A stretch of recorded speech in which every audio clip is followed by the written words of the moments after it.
ವಿಶ್ವಾಸಿಗಳಾದಂತ ನಾವು ಏನಾಗಿದೆ ಅಂತಂದ್ರೆ, ನಾವು ಒಂದ್ಸರಿ ರಕ್ಷಣೆ ಆಗ್ಬಿಟ್ರೆ ಆದ್ರೆ ಅದು ಮುಗೀತು ಅನ್ನುವಂಥ ಭಾವನೆ ನಮ್ಮ ವಿಶ್ವಾಸಿಗಳಲ್ಲಿ ಬಹಳ ಜನರಲ್ಲಿ ಇದೆ ಪ್ರಿಯರೇ. ಏನಾಗಿದೆ ಅಂತಂದ್ರೆ, ನಾವು ರಕ್ಷಣೆ ಆದ್ರೆ ಇನ್ನೇನೂ ಇಲ್ಲ, ನಾವೆಲ್ಲ ನೇರವಾಗಿ ಪರಲೋಕ ಕರ್ತನಾದ ಯೇಸು ಕ್ರಿಸ್ತನು ಬರುವಂತ 2ನೇ ಮರಣದಲ್ಲಿ ನಾವು ಪರಲೋಕಕ್ಕೆ ಹೋಗ್ತೀವಿ ಅನ್ನುವಂತ ಭಾವನೆ ನಮ್ಮಲ್ಲಿದೆ. ಇಲ್ಲಿ ಅದಕ್ಕೋಸ್ಕರ ನಾವು ನಮ್ಮ ಆತ್ಮ ಪ್ರಾಣ ಶರೀರವು ಸಹ ದೋಷವಿಲ್ಲದೆ ಕಾಣಿಸ್ಕೊಳ್ಬೇಕು. ಯಾಕೆಂದ್ರೆ ನಾವು ಸಹ ಈ ಲೋಕದಲ್ಲಿ ವಿಶ್ವಾಸಿಗಳಾಗಿರುವಂತ ನಾವು ಪರಿಶುದ್ಧರಾಗಿ ಪವಿತ್ರರಾಗಿ ನಡೆದುಕೊಳ್ಬೇಕಾದ್ರೆ ನಾವು ನಮ್ಮ ಆತ್ಮ ಮತ್ತು ಪ್ರಾಣ ಮತ್ತು ಶರೀರದಲ್ಲಿ ಪರಿಶುದ್ಧವಾಗಿ ಕಾಪಾಡಲ್ಪಡ್ಬೇಕು. ನಾವು ಆ ವಿಷಯದಲ್ಲಿ ನಾವು ಪೌಲನು ಥೆಸಲೋನಿಕ ಬರೆದ 1ನೇ ಪತ್ರಿಕೆಗೆ ಬರೋಣ. ಪೌಲನು ಥೆಸಲೋನಿಕ ಬರೆದ ಪತ್ರಿಕೆ 1ನೇ ಪತ್ರಿಕೆ 5ನೇ ಅಧ್ಯಾಯ 23ನೇ ವಚನವನ್ನ ನೋಡ್ಕೊ. ಪೌಲನು ಥೆಸಲೋನಿಕ ಬರೆದ ಪತ್ರಿಕೆ 5ನೇ ಅಧ್ಯಾಯ 23ನೇ ವಚನ ಓದಿ ಬ್ರದರ್ ಸಹಾಯಕ್ಕೆ. ಶಾಂತಿದಾಯಕನಾದ ದೇವರು ತಾನೇ ನಿಮ್ಮನ್ನು ಪರಿಪೂರ್ಣವಾಗಿ ಪವಿತ್ರ ಮಾಡಲಿ. ನಮ್ಮ ಕರ್ತನಾದ ಯೇಸು ಕ್ರಿಸ್ತನು ಪ್ರತ್ಯಕ್ಷನಾದಾಗ ನಿಮ್ಮ ಆತ್ಮ ಪ್ರಾಣ ಶರೀರಗಳು ದೋಷವಿಲ್ಲದೆ ಸಂಪೂರ್ಣವಾಗಿ ಕಾಣಿಸುವಂತೆ ಕಾಪಾಡಲ್ಪಡಲಿ. Thank you sister. ಇಲ್ಲಿ ಕರ್ತನಾದ ಯೇಸು ಕ್ರಿಸ್ತನು ಬರುವಂತ ಸಮಯದಲ್ಲಿ ನಿಮ್ಮ ಆತ್ಮ ಪ್ರಾಣ ಶರೀರಗಳು ಅದು ಪರಿಶುದ್ಧವಾಗಿ ಕಾಪಾಡಲ್ಪಡಲಿ. ಇಲ್ಲಿ ಪೌಲನು ಥೆಸಲೋನಿಕ ಸಭೆಯವರಿಗೆ ಹೇಳ್ತಾ ಇದ್ದಾನೆ. ಅದು ಈ ವಚನವನ್ನು ನೋಡ್ಬೇಕಾದಾಗ ನಾವು ಇದು ಅವಿಶ್ವಾಸಿಗಳಿಗೆ ಬರೀತಾ ಇಲ್ಲ, ವಿಶ್ವಾಸಿಗಳಿಗೆ ಬರೀತಾ ಇರುವಂತದ್ದು. ಇದು ವಿಶ್ವಾಸಿಗಳಿಗೆ ಹೇಳ್ತಾ ಇದ್ದಾನೆ. ನಾವೇನಾಗಿದೆ ಕ್ರಿಸ್ತನವು ಭ್ರೂಣದಲ್ಲಿ, ಕರ್ತನಾದ ಯೇಸು ಕ್ರಿಸ್ತನ 7ನೇ ಭ್ರೂಣದಲ್ಲಿ ನಾವು ಪರಿಶುದ್ಧರಾಗಿ ಕಾಪಾಡಲ್ಪಡಬೇಕು ಅಂತಂದ್ರೆ ನಮ್ಮ ಆತ್ಮ ಪ್ರಾಣ ಶರೀರವಾಗಿ ಅವು 3 ಸಹ ದೋಷವಿಲ್ಲದೆ ಸಂರಕ್ಷಿಸಲ್ಪಡಬೇಕನ್ನುವಂಥದ್ದು ಇಲ್ಲಿ ಪೌಲನು ಹೇಳ್ತಾ ಇದ್ದಾನೆ. ಪೌಲನು ಕ್ರೈಸ್ತರ ಶುದ್ಧೀಕರಣಕ್ಕಾಗಿ ಪ್ರಾರ್ಥಿಸುತ್ತಿದ್ದಾನೆ. ಇದು ಶಾಂತಿದಾಯಕನ ದೇವರಿಂದ ಮಾತ್ರ ಸಾಧ್ಯ. ಈ ಒಂದು ಆತ್ಮ ಪ್ರಾಣ ಶರೀರ ಶುದ್ಧವಾಗಿರ್ಬೇಕಾದ್ರೆ ಅದು ಶಾಂತಿದಾಯಕರಾದ ದೇವರಿಂದ ಮಾತ್ರ ಸಾಧ್ಯ. ಸತ್ಯವೇದ ಹೇಳುತ್ತೆ ಒಂದ್ ಕಡೆ, ಸಂಪೂರ್ಣವಾಗಿ ನಿನ್ನ ಸರ್ವಾಂಗವು ದೋಷವಿಲ್ಲದೆ ಇರಬೇಕು ಅನ್ನುವಂಥದ್ದು ನಾವು ಕಾಣ್ತೇವೆ. ಪೌಲನು ರೋಮಪುರದ ಬರೆದ ಪತ್ರಿಕೆ 12ನೇ ಅಧ್ಯಾಯ 1ನೇ ವಚನದಲ್ಲಿ ನೋಡ್ತೀವಿ, ನೀವು ನಿಮ್ಮ ದೇಹಗಳನ್ನು ಮೀಸಲಾಗಿಯೂ ಮೆಚ್ಚುಗೆಯಾಗಿಯೂ ಸಜೀವ ಯಜ್ಞವಾಗಿ ಸಮರ್ಪಿಸಿರಿ, ಇದೇ ವಿವೇಕಪೂರ್ವಕವಾದ ಆರಾಧನೆ ಎನ್ನುವುದನ್ನು ನೋಡ್ತೀವಿ. ಈ ವಾಕ್ಯದಲ್ಲಿ ನಮ್ಗೆ ಹೇಳ್ತಾ ಇದ್ದಾನೆ, ಪೌಲನು ದೇಹದ ಬಗ್ಗೆ ಮಾತನಾಡ್ತಿದ್ದಾನೆ. ಈ ದೇಹದ ಬಗ್ಗೆ ಮಾತಾಡ್ತಾ ಇದೆ ಈ ವಾಕ್ಯ. ರೋಮಪುರದ ಬರೆದ ಪತ್ರಿಕೆ, ದೇಹವು ಪದೇ ಪದೇ ಮನುಷ್ಯನನ್ನ ಪಾಪದಲ್ಲಿ ಬೀಳಿಸ್ತಾ ಇರುವಂತದ್ದಾಗಿದೆ ಪ್ರಿಯರೇ. ಪಾಪದಲ್ಲಿ ಬಿದ್ದು ನಾವು ನಮ್ಮ ಆತ್ಮ ಮಾತ್ರ ಪರಿಶುದ್ಧವಾಗಿರುತ್ತೆ, ಆದ್ರೆ ನಮ್ಮ ದೇಹವೆಲ್ಲ ನಾವು ಪಾಪದ ಸ್ವಭಾವದಲ್ಲಿ ನಾವು ಸಂಪೂರ್ಣವಾಗಿ ನಾವು ನಾಶ ಆಗ್ತಾ ಇದೀವಿ ಪ್ರಿಯರೇ. ಇಲ್ಲಿ ಆತ್ಮದ ಶುದ್ಧೀಕರಣದ ಬಗ್ಗೆ ಆತ್ಮ ಮತ್ತು ಪ್ರಾಣ ಶರೀರದ ಮಟ್ಟಿಗೂ ಇದು ವಿಸ್ತಾರಗೊಳ್ಳಬೇಕು ಅನ್ನುವಂಥದ್ದು ಇಲ್ಲಿ ಪೌಲನ ಒಂದು ಉದ್ದೇಶ ಆಗಿದೆ ಪ್ರಿಯರೇ. ಆತನ ಪಾಪದ ಸ್ವಭಾವದ ಸಂಪೂರ್ಣವಾಗಿ ಇಲ್ಲವಾಗಬೇಕು ಅಂತ ಪ್ರಾರ್ಥನೆ ಮಾಡ್ತಾ ಇಲ್ಲ, ಆದ್ರೆ ಶುದ್ಧೀಕರಣ ಆತ್ಮ ಪ್ರಾಣ ಶರೀರ ಮಟ್ಟಿಗೂ ವಿಸ್ತಾರಗೊಳ್ಳಬೇಕನ್ನುವಂಥದ್ದು ಇಲ್ಲಿ ಪೌಲನ ಒಂದು ಉದ್ದೇಶ ಪ್ರಿಯರೇ. ಇಲ್ಲಿ ನಾವು ಆದಿಕಾಂಡ 1ನೇ ಅಧ್ಯಾಯ 26ನೇ ವಚನದಲ್ಲಿ ನೋಡ್ತೀವಿ, ದೇವರು ನಮ್ಮ ಸ್ವರೂಪದಲ್ಲಿ ನಮ್ಮ ಹೋಲಿಕೆಗೆ ಸರಿಯಾಗಿ ಮನುಷ್ಯನನ್ನ ಉಂಟು ಮಾಡೋಣ ಅಂತ ಹೇಳೋದನ್ನ ನೋಡ್ತೇವೆ. ಇಲ್ಲಿ ತಂದೆ, ಮಗ ಮತ್ತು ಪವಿತ್ರಾತ್ಮನು ಸಹ 3 ಜನ ವ್ಯಕ್ತಿಗಳು ಇಲ್ಲಿ ಕಾರ್ಯ ಮಾಡೋದನ್ನ ನೋಡ್ತೇವೆ. ಅದೇ ರೀತಿಯಲ್ಲಿ ನಾವು ಮೋಶೆಗೆ ದೇವರು ಆಲಯ ಮಂಜೂಷವನ್ನ ನಿರ್ಮಾಣ ಮಾಡುವಂತ ಹೇಳುವ ಸಮಯದಲ್ಲಿ ಅಲ್ಲೂ ಸಹ 3 ವಿಷಯಗಳನ್ನ ನೋಡ್ತೇವೆ. ಗಂಗಾಳ, ಪರಿಶುದ್ಧ ಸ್ಥಳ ಮತ್ತು ಅತಿ ಪರಿಶುದ್ಧ ಸ್ಥಳ, ಈ 3 ವಿಷಯಗಳನ್ನು ಸಹ ಅಲ್ಲಿ ಹೇಳುವುದನ್ನ ಕಾಣ್ತೇವೆ. ಇಲ್ಲಿ ನಾವು ತಂದೆ, ಮಗ, ಪವಿತ್ರಾತ್ಮನು, ಆತ್ಮ ಪ್ರಾಣ ಶರೀರ, ಈ 3 ವ್ಯಕ್ತಿಗಳು ಸಹ ಮನುಷ್ಯನಲ್ಲಿ ದೇವರು ಇಟ್ಟಿದ್ದಾನೆ. ಯಾಕೆಂತಂದ್ರೆ ಈ 3 ವಸ್ತುಗಳನ್ನ, ಈ 3 ಒಂದು ಅಂಶಗಳನ್ನ ಮನುಷ್ಯರಲ್ಲಿ ಇಟ್ಟಿರುವಂತದ್ದು ಯಾಕೆ ಅಂತಂದ್ರೆ, ದೇವರು ನನ್ನ ಸ್ವರೂಪದ ನಮ್ಮ ಹೋಲಿಕೆಗೆ ಸರಿಯಾಗಿ ಮನುಷ್ಯನನ್ನ ಸೃಷ್ಟಿ ಮಾಡೋಣ ಅಂದ್ರೆ ತನ್ನ ಹೋಲಿಕೆಗೆ ತಕ್ಕ ರೀತಿಯಲ್ಲಿ ಮನುಷ್ಯನನ್ನ ದೇವರು ಸೃಷ್ಟಿ ಮಾಡುವಂತ ಸಮಯದಲ್ಲಿ ಈ 3 ವ್ಯಕ್ತಿಗಳನ್ನ ಅಂಶಗಳನ್ನ ನಮ್ಮಲ್ಲಿ ಇಟ್ಟಿದ್ದಾನೆ. ಇಲ್ಲಿ ನಾವು ನೋಡಿದ ರೀತಿ ಅಂದ್ರೆ ಮುಂದೆ ಬರುವ ಕ್ರಿಸ್ತನ ಬರುವಂತ ಛಾಯೆ ಆಗಿದೆ ಪ್ರಿಯರೇ. ಗಂಗಾಳ ಮತ್ತು ಪರಿಶುದ್ಧ ಸ್ಥಳ ಮತ್ತು ಅತಿ ಪರಿಶುದ್ಧ ಸ್ಥಳ ನಾವು ನೋಡಿದ್ರೆ, ಇದನ್ನ ಹೋಲಿಕೆ ಮಾಡಿದ್ರೆ ನಮ್ಮ ಆತ್ಮ ಪ್ರಾಣ ಶರೀರಕ್ಕೆ ಈ ಗಂಗಾಳ ಅನ್ನುವಂಥದ್ದು ನಮ್ಮ ಶರೀರವಾಗುವಂತ ಅಂತ ನಾವು ನೋಡಿದ್ರೆ, ಮತ್ತು ಪರಿಶುದ್ಧ ಸ್ಥಳ ಅನ್ನುವಂಥದ್ದು ನಮ್ಮ ಪ್ರಾಣ, ಮತ್ತು ಅತಿ ಪರಿಶುದ್ಧ ಸ್ಥಳ ಅನ್ನುವಂಥದ್ದು ನಮ್ಮ ಆತ್ಮನಿಗೆ ಸಂಬಂಧಪಟ್ಟಂತ ರೀತಿಯಲ್ಲಿ ನಾವು ಇದು ಮಾಡ್ಕೋದು ಪ್ರಿಯರೇ. ಇಲ್ಲಿ ಮೂರು ವಸ್ತುಗಳು ಸಹ ಇಲ್ಲಿ ಪರಿಶುದ್ಧವಾಗಿ ಕರ್ತನಾದ ಯೇಸು ಕ್ರಿಸ್ತನು ಬರುವ ಸಮಯದಲ್ಲಿ ಅದು ಕಾಪಾಡಲ್ಪಡ್ಬೇಕು ಮತ್ತು ಸಂರಕ್ಷಿಸಲ್ಪಡ್ಬೇಕು. ಆದ್ರೆ ನಾವೇನ್ ಮಾಡ್ತೀವಿ, ದೇವರು ಸೃಷ್ಟಿಯ ಕ್ರಮದಲ್ಲಿ ಆದಾಮ ಅವಳನ್ನ ಸೃಷ್ಟಿ ಮಾಡುವಂತ ಸಮಯದಲ್ಲಿ ಅವ್ರಿಗೆ ಆತ್ಮ ಪ್ರಾಣ ಶರೀರವನ್ನ ದೇವರು ಕೊಟ್ಟಿದ್ದಾನೆ ಪ್ರಿಯರೇ. ಇಲ್ಲಿ ಆತ್ಮ ಅಂದ್ರೆ ಏನು? ಆತ್ಮ ಅನ್ನುವಂಥದ್ದು ನನ್ನ ವ್ಯಕ್ತಿತ್ವ, ನಾನು ಎನ್ನುವುದು ನನ್ನ ದೇಹವಲ್ಲ, ಅದು ನನ್ನ ಆತ್ಮ. ಈಗ ನಾವು ಸೈಮನ್ ಬ್ರದರ್ ಬಗ್ಗೆ ಆಗಿರ್ಬೋದು, ಸ್ಟಿವನ್ಸನ್ ಕುಮಾರ್ ಬಗ್ಗೆ ಆಗಿರ್ಬೋದು, ಅವರ ವ್ಯಕ್ತಿತ್ವವನ್ನ ಯಾವ ರೀತಿ ನಾವು ಹೇಳ್ತೀವೋ ಅದೇ ರೀತಿಯಲ್ಲಿ ಆತ್ಮ ಅನ್ನುವಂಥದ್ದು ನನ್ನ ವ್ಯಕ್ತಿತ್ವ, ನಾನು ಎನ್ನುವುದು ನನ್ನ ದೇಹವಲ್ಲ, ಅದು ನನ್ನ ಆತ್ಮ. ಆತ್ಮ ದೇಹವನ್ನು ಬಿಟ್ಟಾಗ ಅದು ದೇಹಕ್ಕೆ ಬೆಲೆ ಇಲ್ಲ ಪ್ರಿಯರೇ.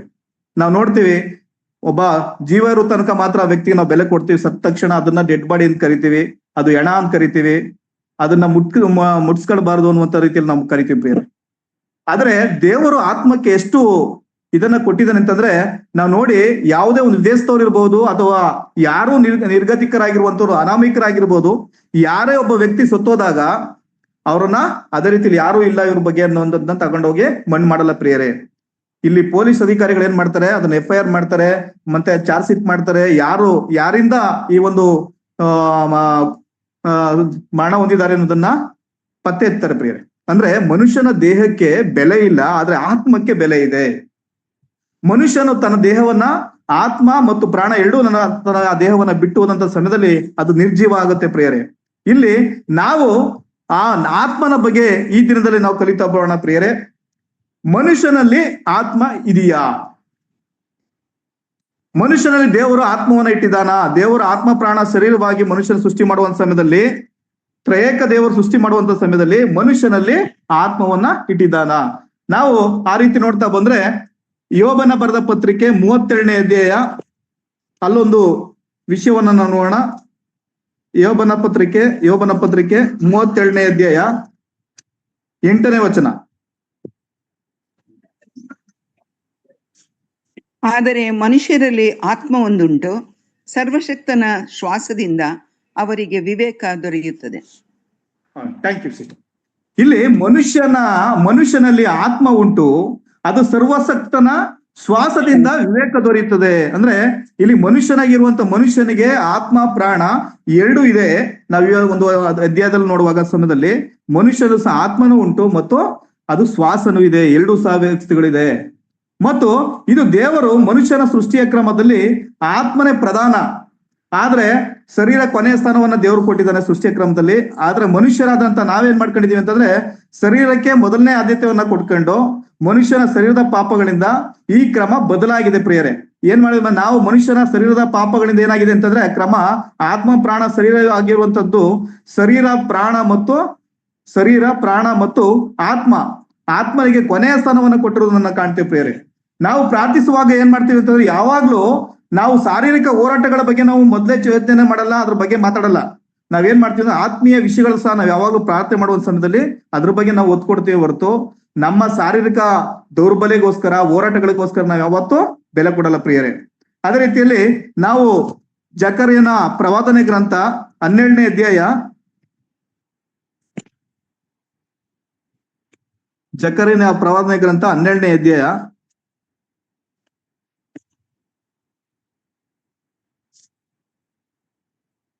1ನೇ ವಚನ. ಇಸ್ರಾಯೇಲಿನ ವಿಷಯವಾಗಿ ಯೆಹೋವನು ನುಡಿದ ದೈವೋಕ್ತಿ, ಆಕಾಶ ಮಂಡಲವನ್ನು ಹರವಿ ಭೂಲೋಕಕ್ಕೆ ಅಸ್ಥಿವಾರವನ್ನು ಹಾಕಿ ಮನುಷ್ಯರೊಳಗೆ ಜೀವಾತ್ಮವನ್ನು ಸೃಷ್ಟಿಸುವ ಯೆಹೋವನು ಇಂತನ್ನುತ್ತಾನೆ. Thank you sister. ಇಲ್ಲಿ ಮನುಷ್ಯನೊಳಗೆ ದೇವರು ಜೀವ ಮತ್ತು ಆತ್ಮವನ್ನ ಎರಡವನ್ನು ಸೃಷ್ಟಿಸುವ ಯೆಹೋವನು ಇಲ್ಲಿ ಎರಡು ವಸ್ತುಗಳು ಇರುವುದನ್ನ ಕಾಣ್ತೇವೆ ಪ್ರಿಯರೇ. ಆತ್ಮ ಮತ್ತು ಜೀವ ಪ್ರಾಣ ಎರಡು ಇರುವಂತದ್ದನ್ನ ನೋಡ್ತೇವೆ. ಇದು ವಿಶ್ವಾಸಿಗಳು ಅಥವಾ ಸತ್ತಂತ ಸಮಯದಲ್ಲಿ ಅದು ಒಂದು ಕರ್ತನಾದ ಯೇಸು ಕ್ರಿಸ್ತನ ಬಳಿಗೆ ಹೋಗುತ್ತೆ.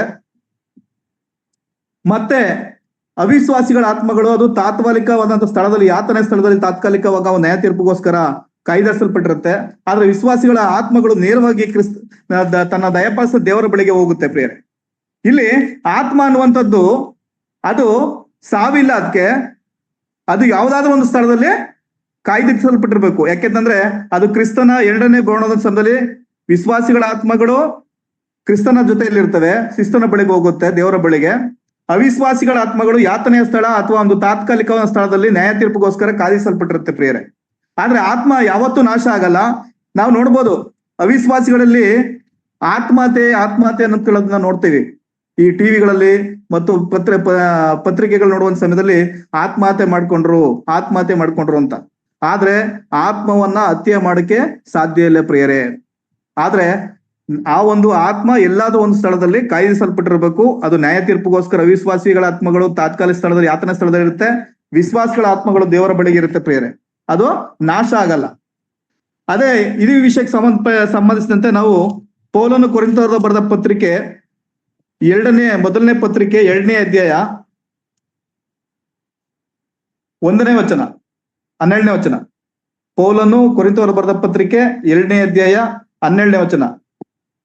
ನಾವು ಪ್ರಾಪಂಚಿಕ ಆತ್ಮವನ್ನು ಹೊಂದದೆ ದೇವರು ನಮಗೆ ದಯಪಾಲಿಸಿರುವ ಕೃಪಾವರವನ್ನು ತಿಳುಕೊಳ್ಳುವುದಕ್ಕಾಗಿ ದೇವರಿಂದ ಬಂದ ಆತ್ಮವನ್ನೇ ಹೊಂದಿದೆವು. ನಾವು ಈಗ ಯಾವುದೇ ಒಂದು ಆತ್ಮವನ್ನ ಹೊಂದಿಲ್ಲ ಪ್ರಿಯರೇ, ದೇವರಿಂದ ಬಂದ ಆತ್ಮವನ್ನೇ ನಾವು ಹೊಂದಿದ್ದೇವೆ. ನಾವು ನೋಡ್ಬೋದು ಈಗ ಎಷ್ಟೋ ಸಾರಿ ನಾವು ಬೇರೆ ಅಪರಿಶುದ್ಧ ಆತ್ಮವನ್ನ ಹೊಂದಿಲ್ಲ ಅಥವಾ ಬೇರೆ ಆತ್ಮಗಳನ್ನ ಹೊಂದಿಲ್ಲ. ನಮಗೆ ದೇವರು ದಯಪಾಲಿಸಿದಂತ ಆತ್ಮವನ್ನೇ ಹೊಂದಿದ್ದೇವೆ. ಆ ಆತ್ಮನ ಮುಖಾಂತರ ದೇವರು ನಮ್ಮಲ್ಲಿ ಕಾರ್ಯ ಮಾಡ್ತಾ ಇದ್ದಾನೆ.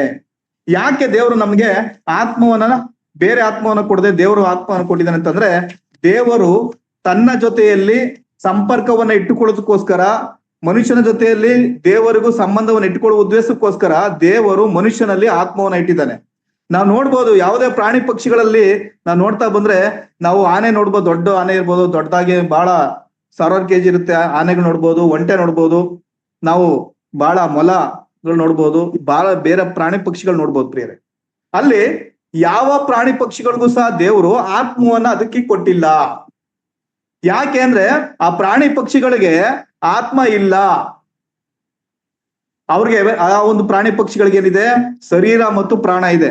ಅದಕ್ಕೋಸ್ಕರನೇ ಹಿಂದೆ ನಾವು ಹಳೆ ಒಡಂಬಡಿಕೆ ಕಾಲದಲ್ಲಿ ನೋಡ್ತಾ ಬರುವಾಗ ಯಜ್ಞಗಳನ್ನ ಸಮರ್ಪಣೆ ಮಾಡ್ತಾ ಇದ್ರು. ಆ ಯಜ್ಞಗಳು ಪರಿಹಾರ ಆಗ್ತಾ ಇರ್ಲಿಲ್ಲ, ಅದು ಮುಚ್ಚಲ್ಪಡ್ತಾ ಇದ್ದು, ಆ ರಕ್ತದಿಂದ ಪರಿಹಾರ ಆಗ್ತಾ ಇರ್ಲಿಲ್ಲ. ಯಾಕೆ ಪರಿಹಾರ ಆಗ್ತಿರ್ಲಿಲ್ಲ ಅಂದ್ರೆ ಅವು ಆತ್ಮವನ್ನ ಹೊಂದಿರ್ಲಿಲ್ಲ. ನಮ್ಮ ಕರ್ತನಾದ ಯೇಸು ಕ್ರಿಸ್ತನು ದೇವರು ನಮ್ಮನ್ನ ಸೃಷ್ಟಿ ಮಾಡುವಾಗ ಆತ್ಮ, ಪ್ರಾಣ, ಶರೀರವಾಗಿ ಸೃಷ್ಟಿ ಮಾಡಿದ್ದಾನೆ. ಈ 3 ವ್ಯಕ್ತಿಗಳಿಲ್ಲದೆ ಇರುವಂತ ಆ ಒಂದು ಪ್ರಾಣಿಯನ್ನ ಬಲಿ ಕೊಡುವಂತ ಸಮಯದಲ್ಲಿ ಅದು ಪಾಪ ಪರಿಹಾರ ಆಗ್ತಿರ್ಲಿಲ್ಲ. ಅದಕ್ಕೋಸ್ಕರನೇ ನಮ್ಮ ಕರ್ತನಾದ ಯೇಸು ಕ್ರಿಸ್ತನು ಈ ಲೋಕಕ್ಕೆ ಯಾಕೆ ಇಳಿದು ಬರ್ಬೇಕಾಯ್ತು, ಆತನೇ ಯಾಕೆ ಬರ್ಬೇಕಾಯ್ತು, ದೇವದೂತರನ್ನ ಕಳಿಸ್ಬೋದಾಯ್ತು, ಬೇರೆ ಯಾರನ್ನಾರು ಕಳಿಸ್ಬೋದಾಗಿತ್ತು.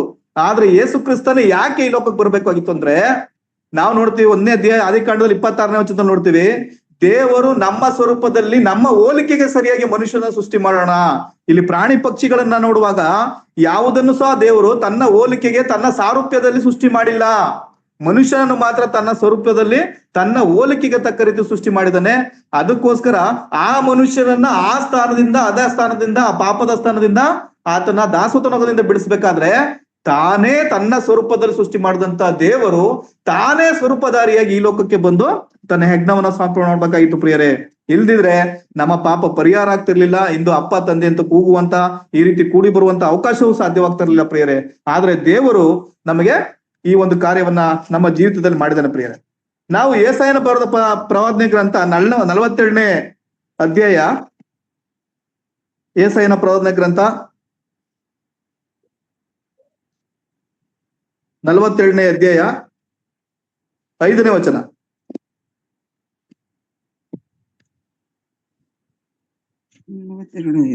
ಆಕಾಶ ಮಂಡಲವನ್ನು ಉಂಟು ಮಾಡಿ ಹರವಿ ಭೂಮಂಡಲವನ್ನು ಅದರಲ್ಲಿನ ಉತ್ಪತ್ತಿಯನ್ನು ವಿಸ್ತರಿಸಿ ಲೋಕದ ಜನರಿಗೆ ಪ್ರಾಣವನ್ನು, ಹೌದು ಭೂಚರರಿಗೆ ಜೀವಾತ್ಮವನ್ನು ದಯಪಾಲಿಸುವ ಯೆಹೋವನೆಂಬ ದೇವರು ಇಂತನ್ನುತ್ತಾನೆ.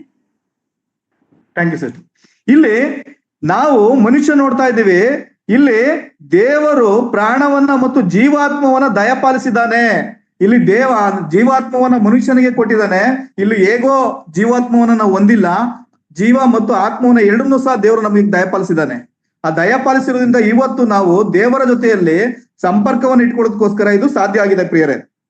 ಇಲ್ದಿದ್ರೆ ನಮ್ಮ ಆತ್ಮಗಳು ದೇವರ ಜೊತೆ ಸಂಪರ್ಕವನ್ನು ಇಟ್ಕೊಳ್ಬೇಕಾದ್ರೆ ದೇವರಿಗೂ ಸಹ ಆತ್ಮ ಇದೆ, ಅದ್ರ ಮುಂದೆ ಕಲಿತಾ ಬರೋಣ. ಮತ್ತು ಸೈತನಿಗೂ ಸಹ ಆತ್ಮ ಇದೆ, ಅದು ಮುಂದೆ ಕಲಿತಾ ಬರೋಣ. ಇಲ್ಲಿ ನಾವು ದೇವರು ನಮ್ಮ ಜೊತೆಯಲ್ಲಿ ಮಾತಾಡ್ಬೇಕಾದ್ರೆ ದೇವರು ನಮ್ಗೆ ಆತ್ಮ ಮತ್ತು ಪ್ರಾಣವನ್ನ ದಯಪಾಲಿಸಿದ್ದಾನೆ. ಈ ದಯಪಾಲಿಸಿದ ಯೆಹೋವನು ಯಾವ ಉದ್ದೇಶಕ್ಕೋಸ್ಕರ ದಯಪಾಲಿಸಿದಾನೆ ಅಂತಂದ್ರೆ ಆತ್ಮವನ್ನ ದೇವರು ನನ್ನ ಜೊತೆಯಲ್ಲಿ ಸಂಪರ್ಕವನ್ನ ಇಟ್ಟುಕೊಳ್ಬೇಕು ಅನ್ನುವಂಥದ್ದು. ನಾವು ಆ ರೀತಿಯಿಂದ ನೋಡ್ತಾ ಬಂದ್ರೆ ನಾವು ಈ ಆತ್ಮ ಮತ್ತು ಪ್ರಾಣ ಶರೀರದ ಬಗ್ಗೆ ಕಲಿತಾ ಬರ್ಬೇಕಾದ್ರೆ ಈ ಆತ್ಮ ಮತ್ತು ಪ್ರಾಣ ಶರೀರ ಈ ಮೂರು ವಸ್ತುಗಳನ್ನ ನೋಡ್ತಾ ಬಂದ್ರೆ ನಾವು ಒಂದು ಮೊಬೈಲ್ನ ನೋಡ್ಬೋದು. ಈ ಹೊಸದಾಗಿ ತಗೊಂಡಂತ ಒಂದು ಐಫೋನ್ ಇರ್ಬೋದು, ತಗೊಂಡಂತ ಫೋನ್ ಅನ್ನ ನಾವು ಅದನ್ನ ಸಿಮ್ ಹಾಕ್ತಿದ್ರೆ ಅದು ಯೂಸ್ ಆಗಲ್ಲ. ಈ ದೇಹ ಅನ್ನುವಂತ ಈ ದೇಹಕ್ಕೆ ದೇವರು ಆತ್ಮ ಇರುವಂತ ಸಿಮ್ ಕಾರ್ಡ್ ಅನ್ನ ಹಾಕಿದ್ದಾನೆ ಮತ್ತು ಅದಕ್ಕೆ ಪ್ರಾಣ ಇರುವಂತ ಕರೆನ್ಸಿಯನ್ನ ತುಂಬಿದ್ದಾನೆ. ಆ ಎಕ್ಸ್ಪೈರಿ ಡೇಟ್ ದೇವ್ರಿಗೆ ಮಾತ್ರ ಗೊತ್ತು, ನಮಗ್ ಗೊತ್ತಿಲ್ಲ, ಸಾಧ್ಯ ಇಲ್ಲ, ಅದು ಗೊತ್ತಿಲ್ಲ. ಯಾಕೆಂದ್ರೆ ದೇವರು ಆತ್ಮ ಎನ್ನುವಂತ ದೇಹ ಎನ್ನುವಂತ ಈ ಮನುಷ್ಯನ ದೇಹದಲ್ಲಿ ಆತ್ಮ ಎನ್ನುವಂತ ಸಿಮ್ ಕಾರ್ಡ್ ಅನ್ನ ಇಟ್ಟು ಅದರ ಜೊತೆಯಲ್ಲಿ ಪ್ರಾಣ ಎನ್ನುವಂತ ಕರೆನ್ಸಿಯನ್ನ ಹಾಕಿ ದೇವರು ಈ ಆತ್ಮದ ಜೊತೆಯಲ್ಲಿ ಸಂಬಂಧವನ್ನ ಇಟ್ಟುಕೊಳ್ಳೋದಕ್ಕೋಸ್ಕರ ಈ ದೇವರು ಮನುಷ್ಯನಲ್ಲಿ ಆತ್ಮವನ್ನ ಇಟ್ಟಿದ್ದಾನೆ. ದೇವರಿಗೂ ಆತ್ಮ ಇದೆ, ಇಲ್ಲಿ ಮನುಷ್ಯನಿಗೂ ಆತ್ಮ ಇದೆ. ಈ ಮನುಷ್ಯನ ಜೊತೆಯಲ್ಲಿ ಸಂಬಂಧವನ್ನ ಸಂಕಲ್ಪನ ಇಟ್ಕೊಳ್ಬೇಕು ಅಂತ ಉದ್ದೇಶಕ್ಕೋಸ್ಕರ ದೇವರು ಎಲ್ಲಾ ಪ್ರಾಣಿ ಪಕ್ಷಿಗಳಲ್ಲಿ ದೇವರ ಆತ್ಮವನ್ನ ಇಟ್ಟಿಲ್ಲ, ಮನುಷ್ಯನಲ್ಲಿ ಮಾತ್ರ ಈ ಆತ್ಮವನ್ನ ಇಟ್ಟಿದ್ದಾನೆ. ಯಾಕೆಂದ್ರೆ ದೇವರು ತಾನು ಪ್ರೀತಿ ಮಾಡಿದಂತ ತನ್ನ ಸೃಷ್ಟಿಗಳು ತನ್ನ ಜೀವಶಾಸ್ತ್ರ ಮುಖಾಂತರ ಬದುಕ್ತಿರುವಂತ ಈ ಒಂದು ಮನುಷ್ಯರ ಜೊತೆಯಲ್ಲಿ ಸಂಬಂಧವನ್ನ ಸಂಪರ್ಕವನ್ನ ಇಟ್ಕೊಳ್ಳೋದಕ್ಕೋಸ್ಕರ ದೇವರು ಇಲ್ಲಿ ಆತ್ಮವನ್ನ ಮನುಷ್ಯನ ಇಟ್ಟಿದ್ದಾನೆ. ಪ್ರಿಯರೇ, ನಾವು ಪೌಲನು ಇಬ್ರಿಯರ ಬರೆದ ಪತ್ರಿಕೆ 12ನೇ ಅಧ್ಯಾಯ ಬರೋಣ. ಪೌಲನು ಇಬ್ರಿಯರ ಬರೆದ ಪತ್ರಿಕೆ 12ನೇ ಅಧ್ಯಾಯ 9ನೇ ವಚನ. 12ನೇ ಅಧ್ಯಾಯ ಇಬ್ರಿಯರ ಬರೆದ ಪತ್ರಿಕೆ 9ನೇ ವಚನ. ಇದು ಮಾತ್ರವಲ್ಲದೆ ನಮ್ಮನ್ನು ಶಿಕ್ಷಿಸಿದಂತಹ ಶರೀರ ಸಂಬಂಧವಾದ ತಂದೆಗಳನ್ನು ಸನ್ಮಾನಿಸಿದೆವಷ್ಟೇ, ನಮ್ಮ ಆತ್ಮಗಳಿಗೆ ತಂದೆಯಾಗಿರುವ ಆತನಿಗೆ ನಾವು ಇನ್ನು ಹೆಚ್ಚಾಗಿ ಒಳಪಟ್ಟು ಜೀವಿಸಬೇಕಲ್ಲವೇ? Thanks sister. ಇಲ್ಲಿ ನಮ್ಮ ಶರೀರದ ತಂದೆ ತಾಯಿಗಳು ಈ ಲೋಕದಲ್ಲಿರುವಂತ ನಮ್ಮನ್ನ ಜೋಪಾನ ಮಾಡೋದಕ್ಕೋಸ್ಕರ, ನಮ್ಮನ್ನ ಕಾಯ್ಕೊಡೋದಕ್ಕೋಸ್ಕರ, ನಮ್ಮನ್ನ ಸೇವೆ ಮಾಡಿ ನಮ್ಮನ್ನ ಕಾಪಾಡೋದಕ್ಕೋಸ್ಕರ ದೇವರು ಈ ಲೋಕದಲ್ಲಿ ತಂದೆ ತಾಯಿಗಳನ್ನ ಇಟ್ಟಿದ್ದಾನೆ. ಅವರು ದೇವರು ನಮ್ಮನ್ನ ಪೋಷಣೆ ಮಾಡೋದಕ್ಕೋಸ್ಕರ ಅವ್ರನ್ನ ಈ ಲೋಕದಲ್ಲಿ ಇಟ್ಟಿರುವಂತದ್ದು. ಆ ತಂದೆ ತಾಯಿಗಳಿಂದ ನೋಡ್ಬೇಕು ಎಷ್ಟು ಸನ್ಮಾನವನ್ನ, ಎಷ್ಟು ಪ್ರೀತಿಯನ್ನ, ಎಷ್ಟು ಸ್ಥಾನಮಾನವನ್ನ, ಗೌರವವನ್ನ, ಘನತೆಯನ್ನ ನಾವು ಕೊಡ್ತೀವಿ. ಅದೇ ರೀತಿಯಲ್ಲಿ ನಮ್ಮ ಆತ್ಮಗಳಿಗೆ ತಂದೆಯಾಗಿರುವಂತ ದೇವರಿಗೆ ನಾವು ಇನ್ನೂ ಹೆಚ್ಚಾಗಿ ಆತನಿಗೆ ನಾವು ಗೌರವವನ್ನ, ಮಾನವನ್ನ ಸಲ್ಲಿಸ್ಬೇಕು ಮತ್ತು ಹೆಚ್ಚಾಗಿ ನಾವು ಆತನಿಗೋಸ್ಕರ ನಾವು ಜೀವಿಸ್ಬೇಕಾಗಿದೆ. ಪ್ರಿಯರೇ, ಆತನಿಗೆ ಒಳಪಟ್ಟು ಜೀವಿಸ್ಬೇಕಾಗಿದೆ. ಇಲ್ಲಿ ನಾವೇನಾಗಿದೀವಿ ಅಂತಂದ್ರೆ ನಾವು ಈ ಲೋಕದಲ್ಲಿರುವಂತ ತಂದೆಗಳು ಕೊಡುವಂತ ಗೌರವ, ಅದೇ ರೀತಿಯಲ್ಲಿ ನಮ್ಮ ಆತ್ಮನಾಗಿರುವಂತ ಆತ್ಮಗಳನ್ನ ದಯಪಾಲಿಸಿರುವಂತ ತಂದೆಯಾಗಿರೋ ದೇವರಿಗೆ ಇನ್ನು ಹೆಚ್ಚಾಗಿ ನಾವು ಒಳಪಟ್ಟು ಆತನನ್ನ ಆರಾಧನೆ ಮಾಡ್ಬೇಕಾಗಿದೆ. ಪ್ರಿಯರೇ, ಆ ಆರಾಧನೆ ಆತನ ನಮ್ಮ ಜೀವಿತದಲ್ಲಿ ಮಾಡಿರುವಂತ ಒಂದು ಆತನ ಮಾಡಿರುವ ಅದ್ಭುತಗಳಿಗೋಸ್ಕರ ನಾವು ಆತನನ್ನ ಆರಾಧಿಸಬೇಕಾಗಿದೆ. ಪ್ರಿಯರೇ, ಇಲ್ಲಿ ನಾವು ಆತ್ಮ ಪ್ರಾಣ ಶರೀರ ವಿಷಯವಾಗಿ ನೋಡ್ತಾ ಬರುವಾಗ ಇಲ್ಲಿ ಆತ್ಮ ಅನ್ನುವಂಥದ್ದು ದೇವರನ್ನ ತಿಳಿಯುವಂತ ಕೆಲಸವನ್ನ ಮಾಡುತ್ತೆ. ಪ್ರಾಣ ಎನ್ನುವಂಥದ್ದು ಲೋಕವನ್ನ ತಿಳಿಯುವಂತ ಕೆಲಸವನ್ನ ಮಾಡುತ್ತೆ ಮತ್ತು ಶರೀರ ಎನ್ನುವಂಥದ್ದು ನಮ್ಮನ್ನ ನಾವು ತಿಳಿದುಕೊಳ್ಳುವಂತ ಕೆಲಸವನ್ನ ಮಾಡುತ್ತೆ. ಪ್ರಿಯರೇ, ಆತ್ಮ ಅನ್ನುವಂಥದ್ದು ಮನುಷ್ಯ ದೇವರನ್ನ ತಿಳಿಯುವಂತ ಕೆಲಸವನ್ನ ಮಾಡ್ತಾ ಇರುತ್ತೆ, ದೇವರ ಸಂಪರ್ಕವನ್ನ ಸಾಧಿಸಲಿಕ್ಕೋಸ್ಕರ. ಪ್ರಾಣ ಎನ್ನುವಂಥದ್ದು ಲೋಕದ ಒಂದು ಆಸೆ ಆಕಾಂಕ್ಷೆಗಳಲ್ಲಿ ಲೋಕವನ್ನ ತಿಳಿದುಕೊಳ್ಳೋದಕ್ಕೋಸ್ಕರ ಪ್ರಯತ್ನ ಪಡುತ್ತೆ. ಶರೀರ ಅನ್ನುವಂಥದ್ದು ನಮ್ಮನ್ನ ನಾವು ತಿಳಿದುಕೊಳ್ಳುವಂತ ಕೆಲಸವನ್ನ ಮಾಡುತ್ತೆ. ಪ್ರಿಯರೇ, ಇವು ಮೂರು ಈ ಲೋಕದಲ್ಲಿ ಇದ್ದುಕೊಂಡು ನಮ್ಮ ಈ ಆತ್ಮ ಪ್ರಾಣ ಶರೀರದಲ್ಲಿ ಈ ಕೆಲಸವನ್ನ ಮಾಡ್ತಾ ಇರ್ತಾರೆ. ಪ್ರಿಯರೇ, ಇಲ್ಲಿ ದೇವರು ತನ್ನ ಸ್ವರೂಪಕ್ಕೆ, ತನ್ನ ತನ್ನ ಹೋಲಿಕೆಗೆ ತರಿಯಾದ ರೀತಿಯಲ್ಲಿ ಮನುಷ್ಯನ ಸೃಷ್ಟಿ ಮಾಡುವಾಗ ಆತನು ನಮ್ಮನ್ನೇನಾದ್ರೂ ಆತನಿಗೆ ಬೇಸರ ಆಗಿ ಅಥವಾ ಆತನಿಗೇನಾದ್ರೂ ಈ ಮನುಷ್ಯನ ಸೃಷ್ಟಿ ಮಾಡೋದು ಬೇಡ ಅಂತ ಮನಸ್ಸಿನಲ್ಲಿ ನೊಂದ್ಕೊಂಡಿದ್ರೆ ನಮ್ಮನ್ನ ಯಾವ ಗಳಿಗೆಯಲ್ಲಿ ಬೇಕಾದ್ರೂ ಆತನು ಈ ಲೋಕದಲ್ಲಿ ನಮ್ಮ ಆಯುಷ್ಕಾಲವನ್ನ, ನಮ್ಮ ಒಂದು ಜೀವವನ್ನ, ನಮ್ಮ ಪ್ರಾಣವನ್ನ ತೆಗಿಬಹುದು. ಪ್ರಿಯರೇ, ನಾವು ಆ ಒಂದು ವಿಷಯத்தை ನೋಡ್ತಾ ಬರುವಾಗ ಯೋಬನ ಪತ್ರಿಕೆ 34ನೇ ಅಧ್ಯಾಯ, ಯೋಬನ ಪತ್ರಿಕೆ 34ನೇ ಅಧ್ಯಾಯ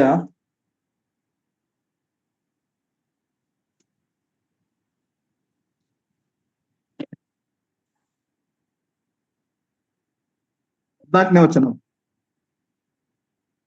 ನ್ಯಾಯವನ್ನು ಆರಿಸಿಕೊಳ್ಳೋಣ, ಒಳ್ಳೆಯದು ಇಂಥದ್ದೆಂದು ನಮ್ಮೊಳಗೆ ನಿಶ್ಚಯಿಸಿಕೊಳ್ಳೋಣ. ಇನ್ನೊಂದು ಮೊದಲ ಸಿಸ್ಟರ್. ನ್ಯಾಯವನ್ನೇ ಆರಿಸಿಕೊಳ್ಳೋಣ, ಒಳ್ಳೆಯದು ಇಂಥದ್ದೆಂದು ನಮ್ಮೊಳಗೆ ನಿಶ್ಚಯಿಸಿಕೊಳ್ಳೋಣ. ಸಿಸ್ಟರ್ ಆತನು 34. ಆತನು ಸ್ವಾರ್ಥದಲ್ಲಿ ಮನಸ್ಸಿಟ್ಟು ತನ್ನ ಆತ್ಮವನ್ನು ಶ್ವಾಸವನ್ನು ಹಿಂದಕ್ಕೆ ತೆಗೆದುಕೊಳ್ಳುವುದಾದರೆ ಸಮಸ್ತ ಜನರು ಒಟ್ಟಾಗಿ ಅಳಿದು ಹೋಗುವರು. ಇಲ್ಲಿ ದೇವರು ತನ್ನ ಸ್ವಾರ್ಥದಲ್ಲಿ ಏನಾದ್ರೂ ಮನಸ್ಸಿಟ್ಟು ತಾನು ಕೊಟ್ಟಿರುವಂತ ಆತ್ಮ ಪ್ರಾಣವನ್ನ ಏನಾದ್ರೂ ಶ್ವಾಸವನ್ನ ಹಿಂದಕ್ಕೆ ತೆಗೆದುಕೊಂಡ್ರೆ ನಮ್ಮ ಈ ಲೋಕದ ಪ್ರಯಾಣ ಈ ಕ್ಷಣದಲ್ಲೇ ಈಗ್ಲೇ ತೆಗೆದುಕೊಂಡ್ರೆ ಅದು ಮುಕ್ತಾಯ ಆಗುತ್ತೆ ಪ್ರಿಯರೇ. ದೇವರು ಆತರ ಸ್ವಾರ್ಥ ಇಲ್ಲ. ಯಾಕೆಂದ್ರೆ ತಾನು ಸೃಷ್ಟಿ ಮಾಡಿರುವಂತ ಸೃಷ್ಟಿಗಳು ತನ್ನ ಚಿತ್ತಕ್ಕೋಸ್ಕರ ತನ್ನ ಮಹಿಮೆ ಪಡಿಸ್ಬೇಕು, ತನ್ನ ಘನಪಡಿಸ್ಬೇಕು ಅನ್ನೋದು ಆತನ ಉದ್ದೇಶ ಆಗಿದೆ. ಆ ಉದ್ದೇಶಕ್ಕೋಸ್ಕರನೇ ದೇವರು ಈ ಲೋಕದಲ್ಲಿ ಮನುಷ್ಯನ ಸೃಷ್ಟಿ ಮಾಡಿದ್ದಾನೆ. ತನ್ನ ಸಾರೂಪ್ಯದಲ್ಲಿ ತನ್ನ ಹೋಲಿಕೆಗೆ ಸರಿಯಾಗಿ ಮನುಷ್ಯನ ಸೃಷ್ಟಿ ಮಾಡಿ ಈ ಲೋಕದಲ್ಲಿ ಆತನ ಜೊತೆಯಲ್ಲಿ ಸಂಬಂಧವನ್ನು ಇಟ್ಕೊಳ್ಳೋದಕ್ಕೋಸ್ಕರ ದೇವರು ಮನುಷ್ಯನಲ್ಲಿ ಆತ್ಮವನ್ನು ಇಟ್ಟಿದ್ದಾನೆ. ಆತ್ಮವನ್ನು ಇಟ್ಟಿರುವಂತ ಆತನೇನಾದ್ರೂ ನಮ್ಮ ಮನಸ್ಸಿನಲ್ಲಿ ಈ ಕ್ಷಣದಲ್ಲಿ ನಾವು ಮಾಡುವಂತ ಜೀವಿತ, ನಾವು ಈ ಲೋಕದಲ್ಲಿ ಮಾಡುವಂತ ಈ ಒಂದು ಪಾಪದ ಜೀವಿತವನ್ನ ನೋಡುವುದಾದ್ರೆ, ಅಥವಾ ನಮ್ಮ ಶರೀರದ ಆಸೆಗಳಿಗೋಸ್ಕರ, ಕಣ್ಣಿನ ಆಸೆಗಳಿಗೋಸ್ಕರ ಬದುಕು ಬಾಳಿನ ಡಂಬದಲ್ಲಿ ಏನಾದ್ರೂ ನಾವು ಜೀವಿತವನ್ನ ಮಾಡ್ತಾ ಇದ್ರೆ ದೇವರಿಗೆ ಬೇಸರ ಆದ್ರೆ, ಆತನೇನಾದ್ರೂ ತನ್ನ ಆ ಆತ್ಮವನ್ನ ಶ್ವಾಸವನ್ನ ಏನೋ ವಾಪಸ್ ತಗೊಂಡ್ರೆ ನಮ್ಮ ಗಳಿಗೆ ಈಗ ಮುಗಿತ ಪ್ರಿಯರೇ. ನಾವು ನೋಡ್ಬೋದು, ಯಾವುದೋ ಒಂದು ವ್ಯಕ್ತಿಗೆ ಆತ್ಮ ಮತ್ತು ಪ್ರಾಣ ಇರೋ ತನಕ ಆತನಿಗೆ ಬೆಲೆ, ಅಲ್ಲಿ ತನಕ ನಾವು ಅವ್ರ ಹೆಸರಿದ್ದು ಸಂಬೋಧನೆ ಮಾಡ್ತಾ ಇರ್ತೀವಿ. ಆದ್ರೆ ಯಾವಾಗ ಆತ್ಮ ಮತ್ತು ಪ್ರಾಣ ಆತನ ವ್ಯಕ್ತಿಯನ್ನ ಬಿಟ್ಟು ಹೋಗುತ್ತೋ ಆಗ ಆ ವ್ಯಕ್ತಿಗೆ ನಾವು ಬೆಲೆ ಕೊಡಲ್ಲ. ಅದನ್ನ ಡೆಡ್ ಬಾಡಿ ಅಂತ ಕರಿತೀವಿ. ಆ ಜೀವನದಂತ ವಸ್ತುಗಳಿಗೆ ನಾವು ಅದನ್ನ ಬಹಳ ಕೀಳಾಗಿ ಅದನ್ನ ಮುಟ್ಟಕ್ಕೂ ಸಹ ಒಂದಿನ 2 ದಿನ ಇಟ್ಕೊಳ್ಳಲ್ಲ ನಾವು. ಒಂದಿನ ಹೆಚ್ಚು ಅಂದ್ರೆ 2 ದಿನ, 3ನೇ ದಿನಕ್ಕೆ ನಾವು ಅದನ್ನ ತಗೋ ಹೋಗಿ ಮಣ್ಣು ಮಾಡ್ಲೇಬೇಕು. ಯಾಕೆ ಅಂದ್ರೆ ಆ ಒಂದು ದೇಹಕ್ಕೆ ಬೆಲೆ ಇಲ್ಲ ಪ್ರಿಯರೇ. ಅದಕ್ಕೋಸ್ಕರ ವಿದೇಶದವ್ರು ಇರ್ಬೋದು, ಯಾರೇ ಸತ್ರು ಸಹ ಅವ್ರ ಮೇಲೆ ಸರ್ಕಾರದವರಾದ ಪೊಲೀಸ್ ಅವರು ಆ ಒಂದು FIR ಮಾಡಿ ಎಲ್ಲವನ್ನ ಮಾಡುವ ಉದ್ದೇಶ ಏನು ಅಂತಂದ್ರೆ ಆ ಒಂದು ಆತ್ಮಕ್ಕೆ ಅಷ್ಟೇ ಆದಂತ ಬೆಲೆ ಇದೆ. ಆ ಬೆಲೆ ಇರುವುದೇ ಉದ್ದೇಶದಲ್ಲಿ ದೇವರು ತಾನು ಈ ಲೋಕದಲ್ಲಿ ಮನುಷ್ಯನನ್ನ ಇಟ್ಟಿರುವಂತ ಮನುಷ್ಯನಲ್ಲಿ ತನ್ನ ಪ್ರೀತಿಯಿಂದ ಸೃಷ್ಟಿ ಮತ್ತು ತನ್ನ ಸ್ವಹಸ್ತದಿಂದ ತನ್ನ ಸ್ವಂತ ಜೀವಶ್ವಾಸದಿಂದ ಜೀವಿಸ್ತಿರುವಂತ ಮನುಷ್ಯರನ್ನ ಆತನು ಈ ಲೋಕದಲ್ಲಿ ಇಟ್ಟಿದ್ದಾನೆ ಪ್ರಿಯರೇ.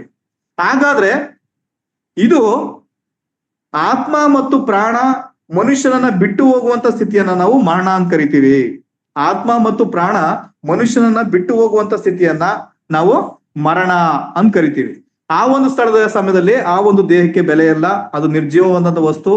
ಯಾಕೆಂದ್ರೆ ದೇವರು ಆ ಆತ್ಮ ಪ್ರಾಣ ಏನ್ ಮಾಡುತ್ತೆ ಅಂದ್ರೆ ತನ್ನ ದಯಪಾಲಿಸಿದ ದೇವರ ಬಳಿಗೆ ಹೋಗುತ್ತೆ. ಯಾಕೆ ಅಂತಂದ್ರೆ ನಾವು ಪ್ರಸಂಗಿ 12ನೇ ಅಧ್ಯಾಯದಲ್ಲಿ ಒಂದು ವಚನವನ್ನು ನೋಡ್ತೀವಿ ಪ್ರಿಯರೇ. ಪ್ರಸಂಗಿ 12ನೇ ಅಧ್ಯಾಯ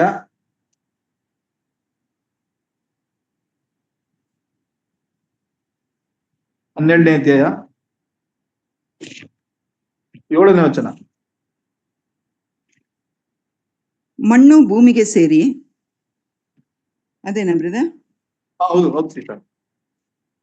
12ನೇ ಇಲ್ಲ ಸಾರಿ, ಮಣ್ಣು ಭೂಮಿಗೆ ಸೇರಿದ್ದ ಹಾಗೆ ಆಗುವುದು, ಆತ್ಮ ತನ್ನ ದಯಪಾಲಿಸಿ ದೇವರ ಬಳಿಗೆ ಸೇರುವುದು. ಭೂಮಿಗೆ ಸೇರಿ ಇದ್ದ ಹಾಗಾಗುವುದು, ಆತ್ಮವು ತನ್ನನ್ನು ದಯಪಾಲಿಸಿದ ದೇವರ ಬಳಿಗೆ ಸೇರುವುದು. ಇಷ್ಟರೊಳಗಾಗಿ ನಿನ್ನ ಸೃಷ್ಟಿಕರ್ತನನ್ನು ಸ್ಮರಿಸದಿರಬೇಡ. Thanks sister. ಇಲ್ಲಿ ಆತ್ಮದ ಬಗ್ಗೆ ಇಲ್ಲಿ ಹೇಳ್ತಿರುವುದು ಮಣ್ಣು ಭೂಮಿಗೆ ಸೇರಿದ್ದ ಹಾಗೆ ಆಗುವುದು, ಆತ್ಮವು ತನ್ನನ್ನು ದಯಪಾಲಿಸಿದ ದೇವರ ಬಳಿಗೆ ಸೇರುವುದು.